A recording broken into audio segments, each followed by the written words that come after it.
കുറച്ച് വെളുത്താൽ അവൾ മാലാഖ. സമൂഹം അങ്ങനെയാ. ഉള്ളിലെ കറുപ്പ് ആരും കാണില്ല.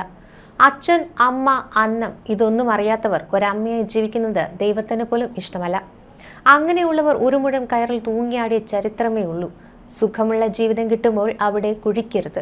ഇതൊക്കെ പഠിപ്പിക്കേണ്ടത് ആരാ? അമ്മമാർ. അതെങ്ങനെ? അവർ ലോക ഫ്രോഡാകുമ്പോൾ ആർക്ക് നേരം? എല്ലാം മറ്റുള്ളവരുടെ തലയിൽ വെച്ച് അഹങ്കരിക്കുമ്പോൾ നീ ഓർത്തോ, കാലം കരുതിയ സമ്മാനം ഏറ്റുവാങ്ങുമ്പോൾ ഞാനും ഉണ്ടാകും. ഉള്ളിൽ ചിരിച്ചുകൊണ്ടെന്ന് കൊലയാളി.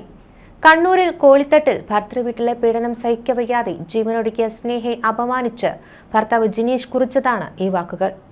സോഷ്യൽ മീഡിയയിലൂടെ യുവതിയെ അപമാനിക്കുകയാണെന്ന് ചൂണ്ടിക്കാട്ടിയാണ് സ്നേഹയുടെ കുടുംബം ഇപ്പോൾ പോലീസിൽ പരാതി നൽകിയിട്ടുള്ളത്. സ്നേഹ ജീവനൊടുക്കാൻ ഉപയോഗിച്ച കയർ കളയരുതെന്നും ഇയാൾ ഒരു കുറിപ്പിൽ പറയുന്നു.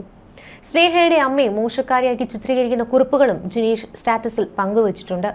മാധ്യമങ്ങളിൽ വന്ന് കരഞ്ഞു പറഞ്ഞാൽ മാലാഖയായി എന്ന് വിചാരിച്ചാണ് ജീവിക്കുന്നതെന്നും കുറിപ്പുകളിൽ ഒന്നിൽ പറയുന്നു. പുതിയ നോവലിലെ ചില വരികളെന്ന പേരിലാണ് അങ്ങേറ്റം അധിക്ഷേപകരമായ കാര്യങ്ങൾ എഴുതിയിരിക്കുന്നത്. ഏപ്രിൽ 28-നാണ് കേളംപേടിക സ്വദേശി സ്നേഹ ജീവനൊടുക്കിയത്. അമ്മ വീട്ടിൽ തൂങ്ങിവെച്ച നിലയിൽ കണ്ടെത്തുകയായിരുന്നു. മുൻപ് ജിനീഷ് അടിവയറ്റിൽ ചവിട്ടിയതിനെ തുടർന്ന് രക്തസ്രാവമുണ്ടായെന്നും ഗർഭഛിദ്രം സംഭവിച്ചുവെന്നും സ്നേഹയുടെ അമ്മ രമ്യ നേരത്തെ തന്നെ പ്രതികരിച്ചതാണ്.